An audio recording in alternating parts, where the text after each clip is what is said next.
All right. These were the injuries here. The guys that didn't practice, at least. Fulton, Taylor, Watson, everybody else is gone and has done a good job. Just a shout out to Tyrann for a great career. Mathieu, what a great career he had. The game will miss him, miss his energy. Definitely an energy giver, great leader. Hopefully he gets into coaching, because he'd be a heck of a coach if he decides to go that way. He'd be tremendous. But we wish he and his family all the best going forward here. With that, it's been great to get out here, get these days in. We've had 3 really good days of work where we get 1s against 1s, 2s against 2s, 3s against 3s, so there's some competition there and some good solid work. It's a ramp-up period. We've got another day or 2 of this, and then we start right in with pads and on Sunday. So anyways, with that, time's yours. You mentioned Tyrann, Mathieu, to kick this off. What was your reaction when you heard that he was retiring? And secondly, what's his legacy in your opinion? Yeah, well, the legacy is great ball skills, great player, great guy. Always been a team captain everywhere he's been at, including here.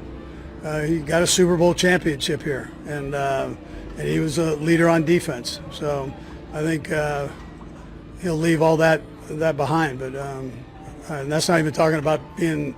If he chose to do that throughout his career, he probably would have set all the records of punt returner. So he was tremendous at that. Anyway, I could go on and on about him. The honey badger, that'll be part of the legacy also. He would sit on the bench there and he'd make all kinds of funny noises.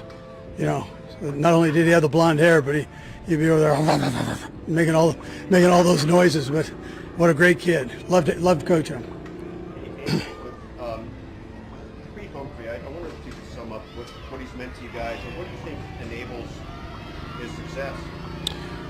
Yeah, well, and he's still young, so he's a very good athlete, great balance, ex-wrestler, great balance and upper body strength. He's got lower body, one of the stronger guys on the team, and he's got a nice feel for the game. Plus, he's very intelligent. Yeah. Andy, what do you see from Taekwondo so far? Yeah, I like what I've seen. He's working hard at it. He's made some big catches out here, working his routes, playing physical in his transition game there. So you just got to keep coming. Right? We're still young in this thing, so we got to keep bringing it here. How does Simmons and Moore look so far at your tackle spots? Yeah, they've done some good things. They're getting better. They get better and better every day. So it's been good that way. Young guys working. Looking forward to getting in pads. It's hard to evaluate them and doing this, but it's we'll see how they do with the pads on. Andy, early presence of Jalen Royals too. Rookie receiver Jalen Royals. Yeah. Certainly impresses again. Yeah. So he looks like he's very smart, because we're in our 3rd install here today, and we load him up with plays early, and he's been able to retain a lot of the things the newer stuff that we introduced to him before, and the new stuff we've introduced now. So that's a good sign. And then he's made some catches. You've seen it out here. He's made some catches, and does he have a long way to go? Yeah, well, he's got to keep working and work through all of this, and we'll see how it goes when everything's flying. Andy, what have your impressions been of Gardner Minshew so far in the league, the second team? He's been around the league, a lot of different systems, how he's adapted to your offense. Yeah, you can see that with Gardner. You can see that he's smart. He's got good accuracy, poise. I think it's great to have him here. We're pleased to have him here, and you kind of have a heads up because he's actually started in games, so you kind of know how he handles the pressure in that. So we liked what we saw on tape, and I've seen the same thing here. So he should be fine. Coach, you might have the best view of anybody because you're standing behind Patrick during practice. Are there still moments that you see him do something on a day like this where just be like, geez, where did that come from? Or are you just so focused on what's going on that it doesn't kick in sometimes? No, I tell the coaches this all the time. You never take that for granted. So appreciate every one of those throws he makes, because you don't get that very often in a career, and as a coach, and Yeah, absolutely. There are times I go, whoa, that was pretty good right there now. So, yeah. Coach Reid, after the heavy workload last year, what are you expecting out of Kareem Hunt this year? Yeah, you know, he's had an off season. He kind of missed 2 off seasons there, and he had this off season. He worked hard. Now he's coming into training camp. He's in good shape, and I would expect good things. He'll be in there rotating and doing his thing, and he's just a good, solid football player. Man. I love having him here. Curious what you thought of bringing Sewell to bring him aboard, and how valuable is it having a fourth tight end to choose for that? Yeah, so Brett gets the credit for that one. He loved him and loved what he saw, and so far the kid has done a nice job. Again, let's see how he does when things get going, but he's working in there. Looks like the quarterbacks trust him. They're throwing it to him, so it's positive. Yeah. Last one, Nate. Andy, he's been with you the longest, I should say, but I know it's just 3 days in. Any difference you're seeing in the way Travis is moving before you get to pass?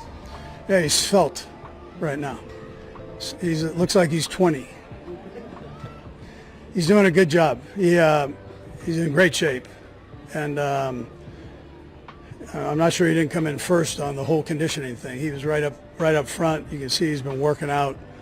You saw him yesterday on the long one where he had the burst, and so he's doing a nice job. He's worked hard to get to this spot here. So. No one expected that amid the solemn atmosphere of the Kansas City Chiefs' mandatory training camp, where every run and every defensive move was measured, there would be a rare moment of laughter, and the name, Taylor Swift, would unexpectedly come out of the mouth of head coach Andy Reid, during a press conference after the 3rd day of practice at the training camp at Missouri Western State University. Reid, who is famously reserved and focused on tactics, had the entire press room laughing when he was unexpectedly asked about the romantic outing between star tight end Travis Kelce and his pop superstar girlfriend Taylor Swift a few days earlier. "I don't follow TMZ, but this one was hard to miss," Reid laughed, stroking his famous white mustache.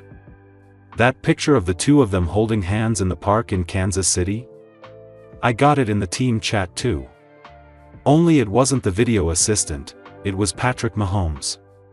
And so, over the next 10 minutes, what was supposed to be a press conference about defensive lineup adjustments turned into a fascinating conversation about one of America's most watched couples, Taylor Swift and Travis Kelce, from a humorous, honest, and often surprising perspective from a coach who has been with Kelce for more than a decade. 1. "I'm not a paparazzi, but I do notice sometimes," Andy Reid began slowly, but with humor, "seeing Travis walking around with Taylor, wearing a Chiefs cap, wearing a hoodie that I'm sure Taylor borrowed from him. I have to admit, Travis is living a life that many people can only dream of." But what caught my attention even more was that he showed up to camp on time the next morning. No complaints, no lethargy. Maybe love is a better motivator than coffee. When a reporter asked if he was worried about Kelce getting distracted by his love life, Reid answered without hesitation, "He can be madly in love with someone, as long as he blocks and routes like a monster." And honestly, since Taylor came along, Travis has been more diligent. I joked one time, "Are you going to teach Taylor the game plan?" He just laughed and said, "Coach, she's a fast learner." Taylor Swift at the team party? Reid reveals behind the scenes. In the extended interview, Reid surprisingly revealed that Taylor Swift once, secretly, appeared at the team party in June after minicamp. She didn't cause a scene. She just stood there and talked quietly with Donna, Travis's mother, and shook a few players' hands. But the rookies were clearly embarrassed. One of them almost called her Madam President instead of Miss Swift. Reid said Swift was very humble, and even asked him, "Coach, can I ask you something about the playbook? I'm just curious because Travis reads it like the Bible." He laughed as he recalled, "I told her, Travis hasn't even finished reading it yet, and if you finish reading it, I'll have you put on the roster." Mahomes, Chris Jones, and the Kelce Swift love watching